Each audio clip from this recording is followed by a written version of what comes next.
मैं किशन एक बार पुनः आपके इस Paris education channel target point field study में आपका स्वागत करते हैं।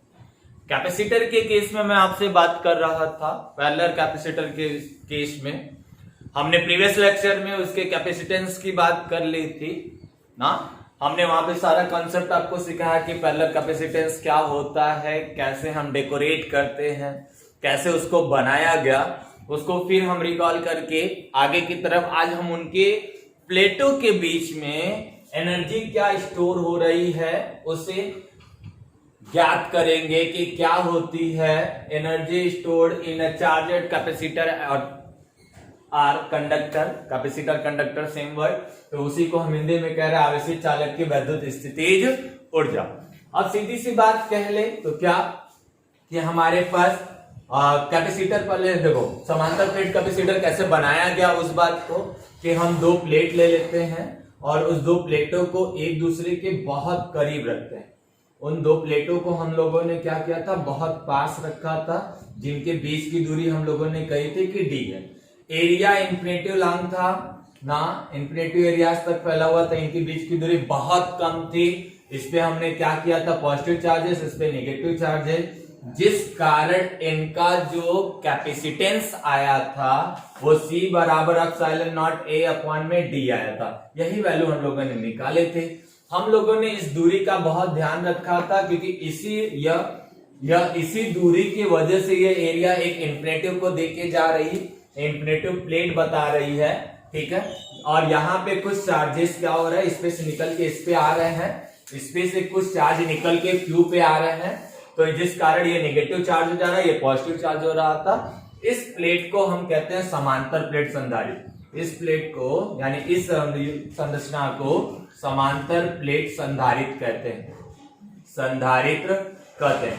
यही बात हम लोग आगे की तरफ बढ़ेंगे और इसी बात पे अंदर यानी इनके कारण इनकी वैद्युत स्थितिज ऊर्जा क्या होगी उस केस पे हम बातें करेंगे बारी बारी ना। तो आइए उस स्थितिज ऊर्जा को देखते हैं। यदि आप इस वीडियो को नहीं देखे हैं तो कोई बात नहीं, मैं डिस्कशन पे लिंक डाल दूंगा, ठीक है। आप वहां से उसको विजिट करके आए फिर इसको देखें तो काफी मजा आएगा पढ़ने में। तो आइए देखते हैं कि एनर्जी क्या हो रही। तो आइए उस केस को जानते हैं कि इनके बीच में एनर्जी कितनी होती है।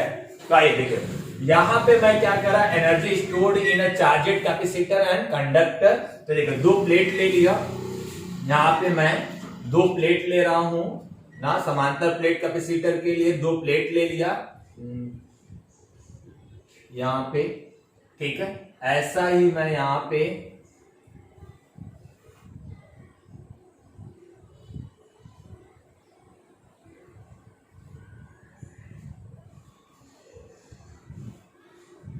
ठीक है, हमने दो प्लेट ले लिया यहां पे और दोनों प्लेट को हमने बीच की दूरी क्या रखी, डी रखी। दोनों प्लेट की दूरी क्या रखी, डी रखी। दोनों का एरिया हमने क्या रखा है, सेम रखा है, ये भी ए और ये भी ए, ठीक है। अब मैं क्या कर रहा हूं कि इस पे से कुछ चार्ज को निकाल के इसके ऊपर रख रहा हूं। देखो चार्ज फ्लोमेंट कब होगा, सीधी सी बात, जब पोटेंशियल डिफरेंट होगा तब ना, जब पोटेंशियल डिफरेंट होगा तभी चार्ज का फ्लो होगा। तो वही बात मैं यहां ध्यान रखना चाहता हूं, उसी बात को आप ध्यान रखें कि यहां से मैं कुछ चार्ज को निकाल के इसके ऊपर रखा, यानी मैं DQ चार्ज को उठा के इसके ऊपर, यानी मैंने यहां से DQ चार्ज को ऊपर यहां से निकाल के यहां रखा। निकालने वाले प्रोसेस को भी हमने बताया है कि हम सेल जोड़ देते हैं, कुछ इलेक्ट्रॉन फ्लो करके इस पे चले जाते हैं, जिसके कारण ये नेगेटिव चार्ज हो जाता है और ये क्या होता है, पॉजिटिव चार्ज होता है। उसी को मैं बस आपको समझाने के लिए, फील कराने के लिए, जो बारी बारी एक एक इलेक्ट्रॉन निकल के जाएगा तो बार बार इनके बीच पोटेंशियल डिफरेंट आना शुरू हो जाएगा, पोटेंशियल डिफरेंट बढ़ना शुरू हो जाएगा, क्योंकि बार बार एक एक इलेक्ट्रॉन फ्लो करके क्या होगा, इस प्लेट से इस प्लेट पे आना शुरू करेगा। तो उस बात को ही मैं अभी अपने लैंग्वेज में उसको आपको याद रहे, ये कॉन्सेप्ट आपको समझ में आए, इस वजह से मैं इसको ऐसा बता रहा कि इसी बात को समझने के लिए कि मैं मान लो कि इसमें से DQ चार्ज निकाला, DQ चार्ज करके इसमें निकाल दिया, तो अब इसमें चार्ज की क्या हो गई, कमी हो गई। तब चार्ज की कमी हो गई तो ये नेगेटिव चार्ज हो गया। और यही बात मैं कह रहा हूं कि यदि DQ चार्ज इसके अंदर डाला तो ये पॉजिटिवली चार्ज हो गया, तो ये प्लेट कैसा हो गया, पॉजिटिव प्लेट की तरह काम करने लगेगा, ये प्लेट कैसा हो जाएगा, नेगेटिव प्लेट की तरह काम करने लगेगा। अब जब हम ये चार्ज को बारी बारी निकाल के इस पे लाने लग रहे हैं तो मुझे काम करना पड़ रहा है, और जब हर एक चार्ज के बाद हमें काम ज्यादा करना पड़ रहा है, ऐसा सोचो कि यदि मैं एक चार्ज यहां से निकाला, ऐसा समझो एक चार्ज को मैंने निकाला और एक चार्ज को निकाल के Q से निकाल के यानी इस प्लेट से निकाल के मैं इस प्लेट पे रख रहा हूं। तो फर्स्टली केस में यदि मैं बातें आपसे करूं तो फर्स्ट केस में यदि कोई चार्ज नहीं है, न्यूट्रल बॉडी है यदि, ठीक है, यदि न्यूट्रल बॉडी है तो न्यूट्रल बॉडी के कॉन्सेप्ट पे आप सीधी सी बात समझो, एक चार्ज लाओ तो इसको कोई दिक्कत नहीं होगी, ना इसको कोई दिक्कत होगी, ठीक है। बट यदि अब दूसरे स्टेप की बातें सोचो, यदि मैं दूसरी बार इससे चार्ज लेना जाऊंगा तो ये जाएगा, देना ही नहीं चाहेगा, तो उसके लिए मुझे ज्यादा काम करना पड़ेगा। क्यों देना नहीं चाहेगा? क्योंकि ऑलरेडी ये क्या हो गया, नेगेटिव चार्ज हो गया है। जब ये नेगेटिव चार्ज हो गया तो देना चाहेगा, देना तो चाहेगा नहीं, तो इसलिए मुझे ज्यादा काम करना पड़ेगा। और दूसरी बात, ज्यादा काम इसलिए भी करना पड़ेगा क्योंकि ये वाला चार्ज अब पॉजिटिव चार्ज हो गया है और मैं इस पे से निकाल के इस पे ला रहा हूं तो ये उसको रिपेल कर रहा है, यानी धक्का दे रहा है, तो इस वजह से मुझे इस पे क्या करना होगा, ज्यादा काम करना पड़ेगा। बात समझ रहा है? अच्छा ठीक है, मैं एक दो स्टेप, यदि मैं बहुत ज्यादा मेहनत करके यदि किसी तरीके से एक्सटर्नल फोर्स लगा के मैं बारी बारी चार्ज को इस पर लेके आ रहा हूं तो दो चार स्टेप के बाद सोचे क्या होगा, तब हमें बहुत ज्यादा वर्क करना पड़ेगा, तब हमें क्या करना होगा, बहुत ज्यादा वर्क। तो यही वर्क इन प्लेटों के बीच में स्टोर किस रूप में हो जाते हैं, वैद्युत स्थितिज ऊर्जा। यहां पर चार्ज को एक प्लेट से दूसरे प्लेट में एक्सटर्नल बाय फोर्स द्वारा बाय फोर्स द्वारा किया गया कार्य इसमें किसमें स्टोर हो रहा है, वैद्युत स्थितिज ऊर्जा के रूप में। समांतर प्लेट संधारित्र के बीच में जब आवेश को बाय फोर्स लगाकर इलेक्ट्रॉन को या आवेश को एक प्लेट से दूसरे प्लेट को ले जाने में किया गया कार्य यहां स्टोर किसमें होगा, वैद्युत स्थितिज ऊर्जा के रूप में। अभी बात समझ में आ रही होगी। अब देखो इस बात को मैं थोड़ा धीरे धीरे फील कराता हूं। अब ऐसा मान के चलो, यदि मैं ऐसा मान के चलूं कि मेरे पास ये दो कंडक्टर, पहला स्टेप ले लेते हैं, यदि मैंने स्टेप लिया फर्स्ट कि मैंने दो बॉडी न्यूट्रल बॉडी ले ली, ऐसा समझो कि दो बॉडी हमने न्यूट्रल बॉडी ले ली।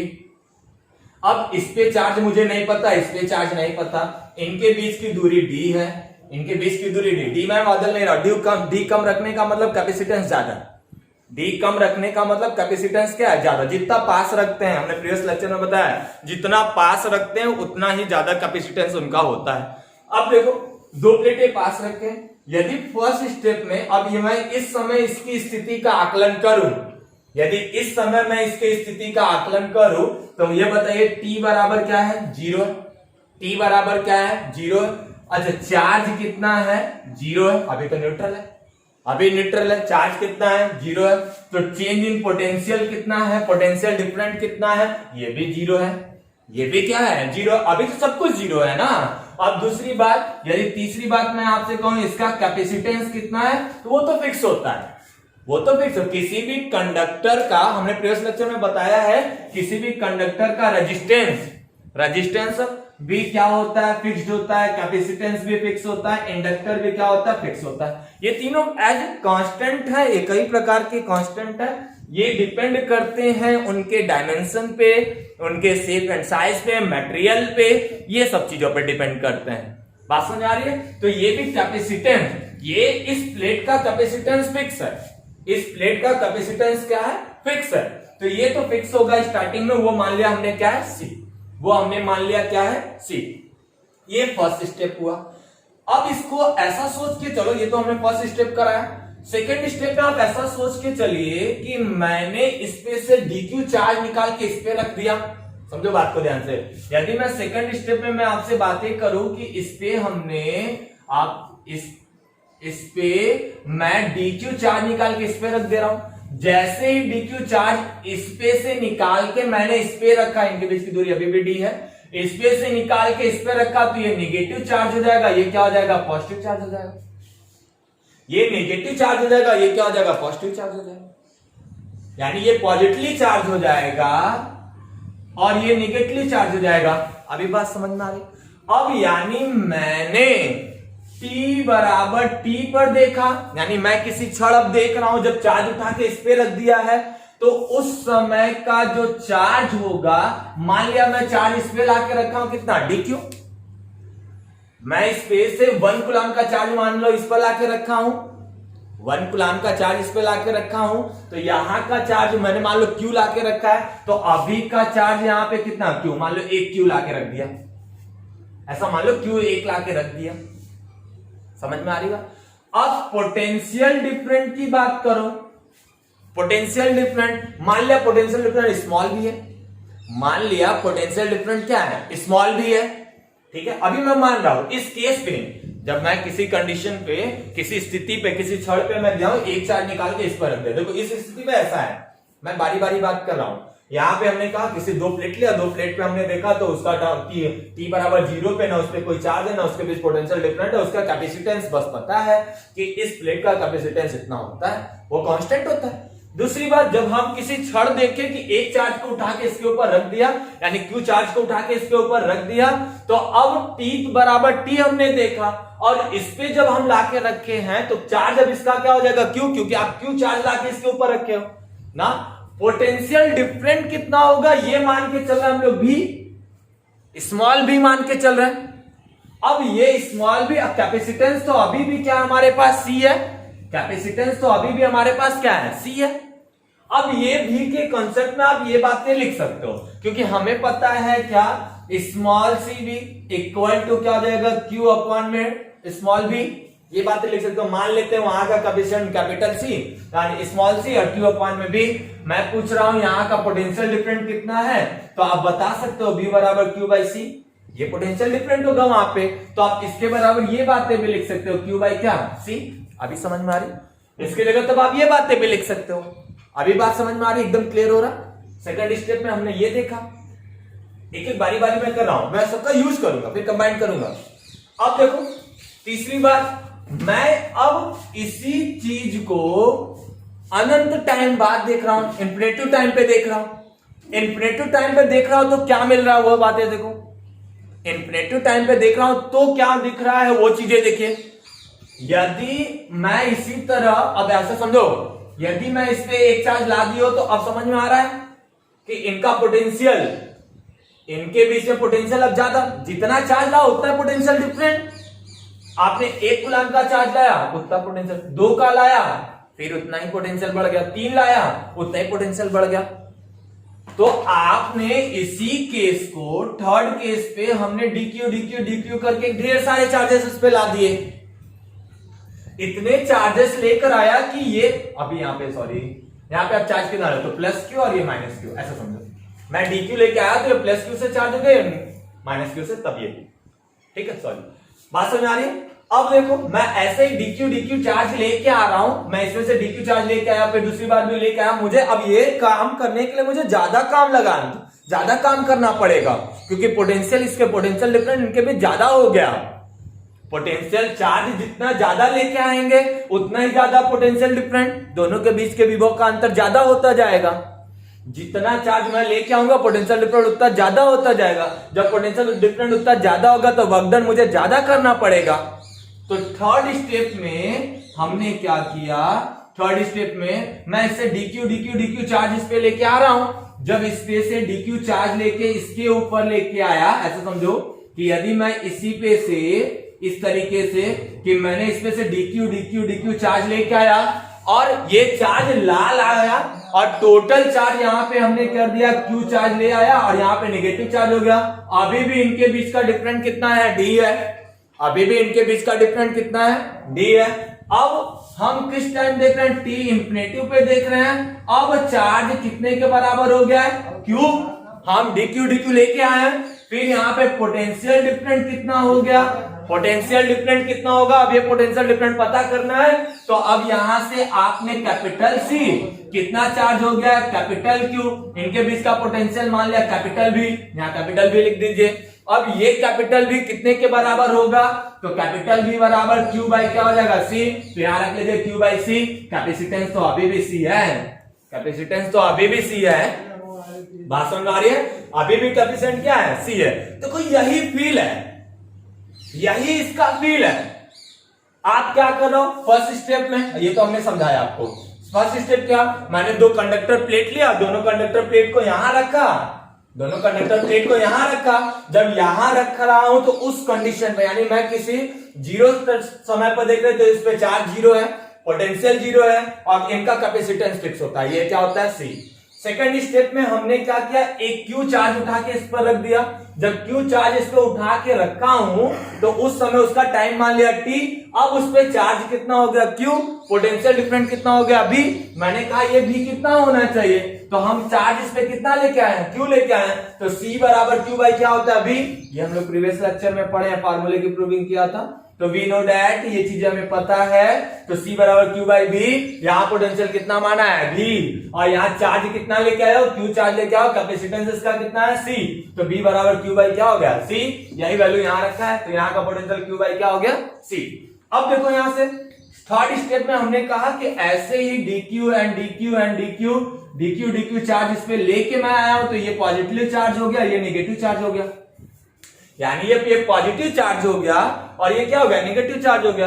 जब ये पॉजिटिव चार्ज हो गया, ये नेगेटिव चार्ज, तो आप इंफिनिटी टाइम पे जाके देखो, टी इंफिनिटी पे जाके देख रहे हो, तो अब उस प्लेट पे टोटल चार्ज कितना हो गया, यानी ये वाला केस, टोटल चार्ज कितना हो गया, क्यू हो गया।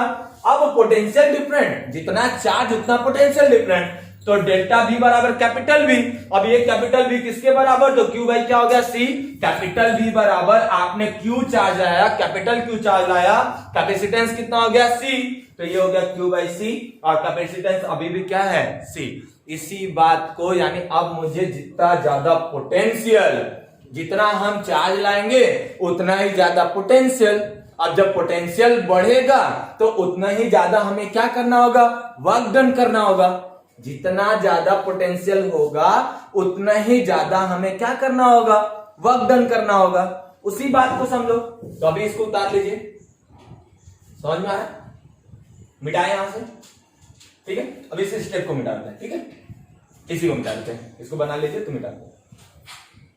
चलो अब इस बात को जो यहां पे मैं क्या कर रहा, हमें पता है कि कितना काम करना पड़ा, मुझे पता करना है कि मुझे इतना काम करना पड़ा, यहां से यहां तक कितना काम करना पड़ा।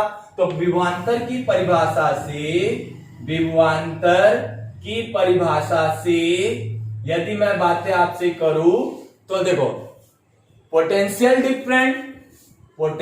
डिफरेंट इक्विवेलेंट ऑफ क्या हो जाएगा, dw, बहुत छोटा काम एक्सटर्नल एजेंट द्वारा अपॉन में कितना हो जाएगा dq चार्ज को लाने, मैं बहुत छोटे रेट से निकाल रहा हूं, ठीक है, छोटे को लाया, पहले एक बार लेके आया हूं, कितना हो रहा है वो देख ले, फिर मैं क्या करूंगा, कहां से कहां के लिए होगा उसको हम इंटीग्रेट कर देंगे। तो याद देखो, delta B equal to dw upon में क्या हो गया dq, तो यहां देखो dw by external agent, work done by क्या, एक्सटर्नल एजेंट, और यहां क्या होगा dq into delta B, dq into delta B। अब मुझे एक बात बताओ, जब मैं Q चार्ज लेके आया था, यानी dq चार्ज लेके आया था, तो उस पे चार्ज कितना हो गया था Q, तो अभी तो dq चार्ज लेके आया, उस समय पोटेंशियल कितना हो गया था, small q by C, small q by क्या C, कैपेसिटेंस तो वही था। अभी इस समय इसका पोटेंशियल कितना हो गया था, Q बाई C, यानी क्या, इनका potential different Q by C, तो वो यहां रख सकते हो। जब यहां रखोगे तो ये बातें हो जाएगी क्या, dq इंटू डेल्टा B की वैल्यू Q बाई क्या हो गया C। मुझे ऐसा ही काम मुझे बार बार करना पड़ा, इसमें से चार्ज को निकाल के इसके ऊपर ले आना पड़ा। थर्ड स्टेप में भी हमने चार्ज को, ढेर सारे चार्जेस को इसके ऊपर ले आया।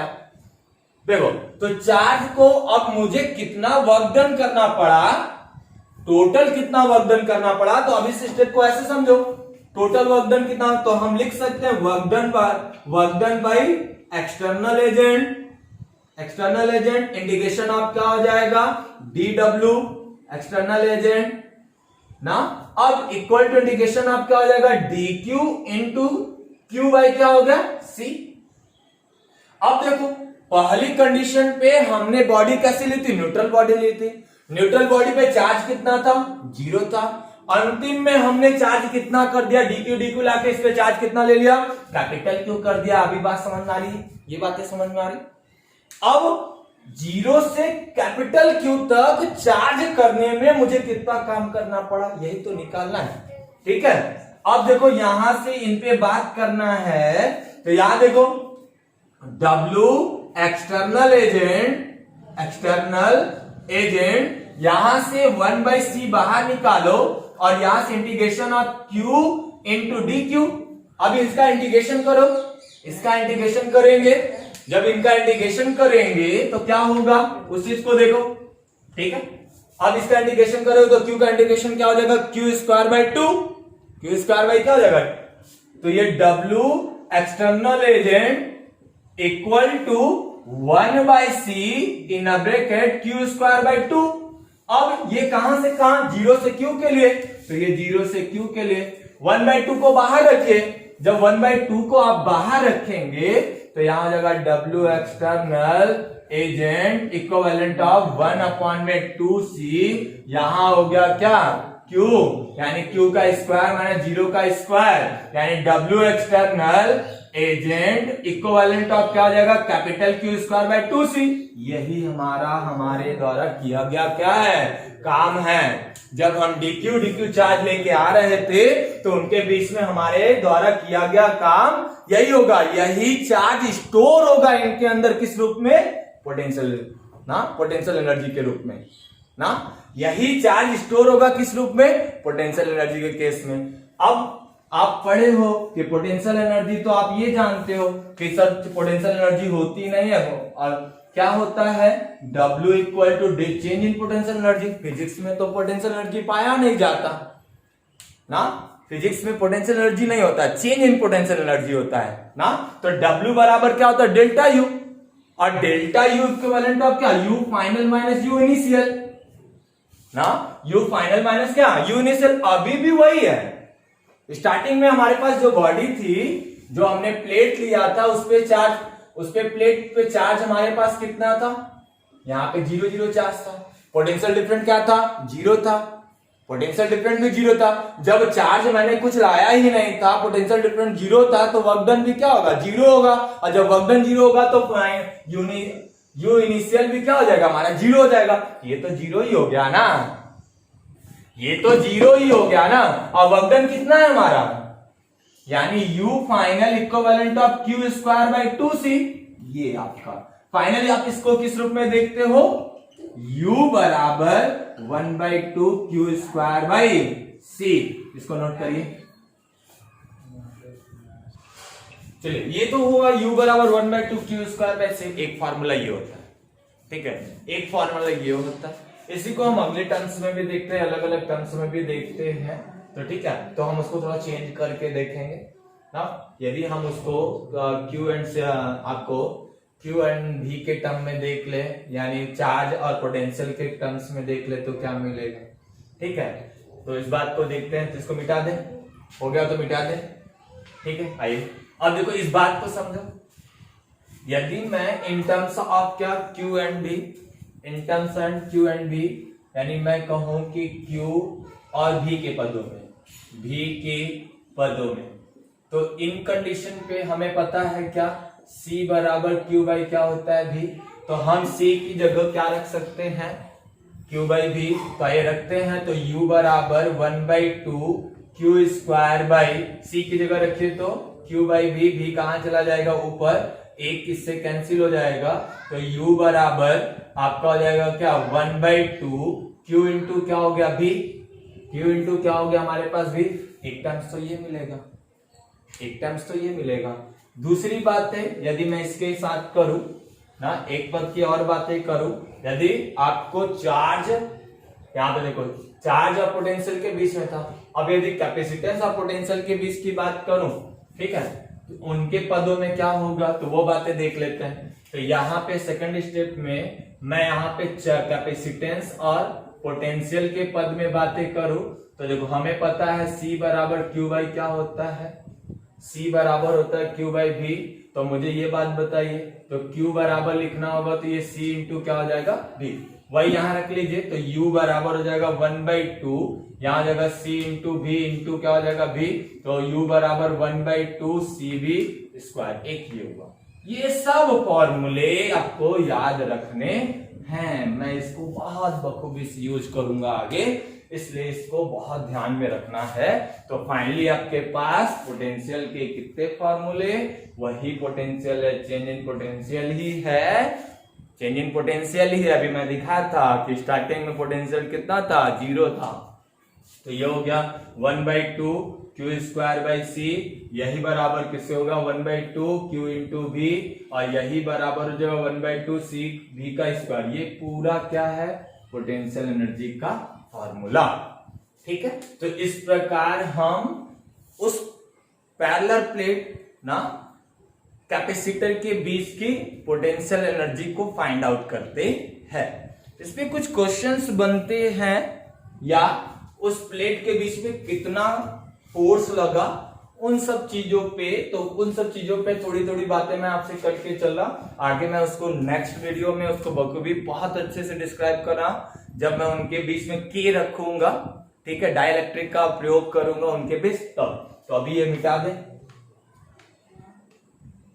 चलो चलो अब इनके साथ बातें करो। तो यहां पे क्या होने वाला है, यहां क्या होगा, यदि मैं यहां पे 2 प्लेट रख रहा हूं, ऐसा समझो, यदि हमने 2 प्लेट रखा, ये और ये 2 प्लेट रखा, इनके बीच की दूरी हमने कहा डी है, इनके बीच की दूरी ये फिक्स्ड है, ये फिक्स्ड है, ऐसा मानो ये फिक्स्ड चार्ज है, इस पे प्लस, सॉरी फिक्स्ड दूरी पे, ये वाला मैं फिक्स्ड कर दिया, प्लस क्यू ये माइनस क्यू, इनके बीच की दूरी ये ए और ये भी क्या है, ए, इन ये क्या है, अब चलेगा वायु में रखा है, निर्वात में रखा है, ऐसा एयर स्पेस और ना वैक्यूम, ये सब हम लोग के सिलेबस में सेम है ना। तो अब ये सारी चीजें कभी कभी इसमें केस में पूछ लेता है कि मैं इनके बीच की दूरी बढ़ा दूं तो कैपेसिटेंस क्या होगा ना, कैपेसिटेंस क्या होगा। तो अब उसको निकालने के तरीके में हम लोग क्या करेंगे, एकदम इजी वे में बात करिएगा। अभी कितना कैपेसिटेंस है बाद में, यदि मैं इसी को कह रहा ये फिक्स करके, ये अपनी जगह फिक्स है और मैं इसको बढ़ा के 2D कर दिया, और ये प्लेट यहां, ये प्लेट यहां, ठीक है, मैंने बीच की दूरी 2D कर दी, ये प्लस क्यू और ये क्या हो गया हमारे पास माइनस क्यू, ऐसा समझ। तो इनके बीच का, अभी भी ये इनके बीच का कैपेसिटेंस क्या होगा, इनके बीच का कैपेसिटेंस क्या होगा, देखो एरिया अभी भी वही है, एरिया अभी भी क्या है, वही है, एरिया तो चेंज हो नहीं रहा, एरिया बदल नहीं रहा। जब एरिया नहीं बदल रहा है तो अब इनका कैपेसिटेंस क्या होगा, इनका कैपेसिटेंस क्या होगा, ये आपको करना है, ठीक है। अभी आपको हमने कॉन्सेप्ट सिखाया, आपको ये निकालना, ठीक है। तो ये आपको हमारी तरफ से एक छोटा सा होमवर्क, ये आप करिए, ठीक। इनके बीच अब कैपेसिटेंस कितना होगा, ठीक है, ये आपको होमवर्क में करना है, ठीक है। बातें समझ में आ रही। इसी तरीके से हम फाइंड आउट करते हैं पोटेंशियल एनर्जी। उसी को आपको ध्यान रखना कि अब इनके बीच का कैपेसिटेंस कितना होगा और पोटेंशियल एनर्जी क्या होगी, कैपेसिटेंस कितना होगा और पोटेंशियल एनर्जी क्या होगी, ये वाली बात वही है। क्लू की बात करूं तो मैं आपसे वही, डेल्टा यू बराबर क्या, you final minus you initial. पहले बात करो कि यहां कितना था, यहां पे कितना पोटेंशियल एनर्जी था, अब कितना पोटेंशियल एनर्जी है, तो यार डेल्टा यू बराबर 1/2 क्यू स्क्वायर अपॉन में सी ना, वही यूज करिए, ठीक है, नोट करिए, ठीक है, इसको आप कर लीजिएगा, ठीक है। अब यू एफ माइनस यू आई करना कुछ नहीं है, यू एफ की वैल्यू यहां से आप निकालो यू फाइनल में, तो यहाँ पे फाइनल चार्ज अभी भी क्यू है, फाइनल चार्ज क्या, आप केवल इसको पढ़ा है ना, तो फाइनल चार्ज क्या है, तो 1/2 क्या हो जाएगा, क्यू अभी भी चार्ज है, तो क्यू का स्क्वायर अपॉन में सी फाइनल माइनस 1/2, यहाँ पे क्या होगा, चार्ज अभी भी, तो क्यू का स्क्वायर सी इनिशियल, तो आपको सी निकालना है। तो सी का फॉर्मूला आपको पता है, epsilon not into A upon में डी। तो इसी फॉर्मूले का यूज करके आप निकालिएगा और इनके बीच की पोटेंशियल एनर्जी आपको पता चलेगा कि इनके बीच अब पोटेंशियल कितना रह गया। ये आपका रहेगा होमवर्क, आपको करना है। बाकी ऐसे ही मजेदार वीडियो के लिए हमारे चैनल से बने रहे। कॉन्सेप्ट वीडियो के लिए भी आप यहां पे रहे। किसी भी क्वेश्चन के लिए मैंने अभी क्या कर दिया है, डिस्क्रिप्शन में अपना व्हाट्सएप नंबर रख दिया है। पर्सनली मैं आपके क्वेश्चन का जवाब दूंगा, तो आप उससे मीट कर सकते हैं। पीडीएफ नोट्स भी अवेलेबल होगा, आप वहां से पीडीएफ नोट भी रख सकते हैं। तो आज के लिए बस thank you, best of luck. मन लगा के पढ़िए, घर रहिए, सुरक्षित रहिए, सुरक्षित रखिए।